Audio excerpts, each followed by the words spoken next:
ময়দা এগুলোর ভিতরে এগুলা প্রথমে এখানে কি তৈরি হয় পুরোটাই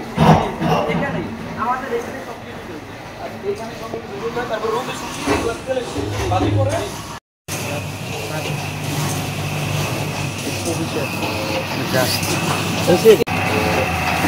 সুপ্রিয় দর্শক আপনারা দেখতে পাচ্ছেন যে এই যে চিপসগুলো যে এখানে প্যাকেটজাত হচ্ছে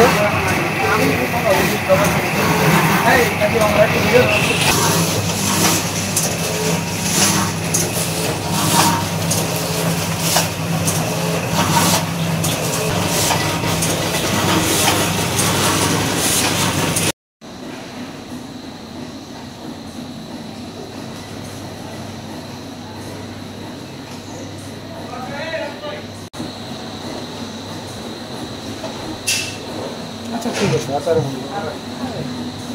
আসেন দাদু ভাই সংরক্ষণ টাঙ্গাইল থেকে আমরা আজকে নলবাড়ি উপজেলার বিশেষ স্থানে আমরা ওজন চেয়েছি সেটি ছিল বাচ্চাদের যে খাবার তৈরি করে চিপস কারখানা এবং আচার তৈরি করে সেখানে কিছু অসুস্থকর পরিবেশে পোড়া তেলে ভাসতে ছিল চিপসগুলো এবং নিষিদ্ধ কিছু কেমিক্যালের ব্যবহার করছিল খাদ্যপণ্যে সেই সকল অপরাধের জন্য আমরা ভোক্তা অধিকার আইন অনুযায়ী ওই প্রতিষ্ঠানকে 1 লাখ টাকা জরিমানা করেছি।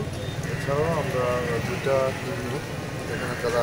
হসপিটাল এবং সেখানে কিছু গোয়া ডাক্তার ছিল 2 জন যারা তাদের ইতিহারের বাইরে গিয়ে চিকিৎসা সেবা দিচ্ছিল এবং সেখানে যাদের জন্য ওষুধ আমরা পেয়েছি সেই সকল অভিযোগের ভিত্তিতে এমন 2টি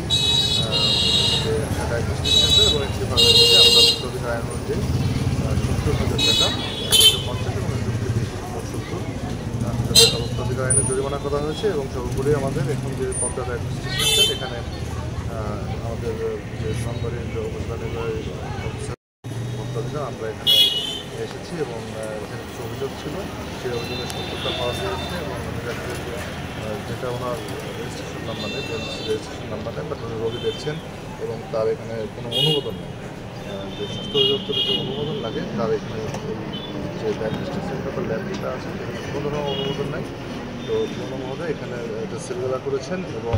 অনুমোদন পাওয়ার আগ পর্যন্ত এটা কার্যক্রম বন্ধ থাকবে, শুধু আউটডোর কোথায় রোগী উনি দেখতে পারবেন যদি কেউ ডাক্তার বসেন এবং ভোক্তা অধিকার আইন অনুযায়ী পদ্মা ডায়াগনস্টিক সেন্টারকে 10,000 টাকা জরিমানা করা হয়েছে। তো সর্বমোট আজকে আমাদের এখানে অভিযানে 1,80,000 টাকা জরিমানা হয়েছে এবং 2টি প্রতিষ্ঠান সিলগালা হয়েছে আর আমাদের অভিযান অব্যাহত চলবে। ধন্যবাদ।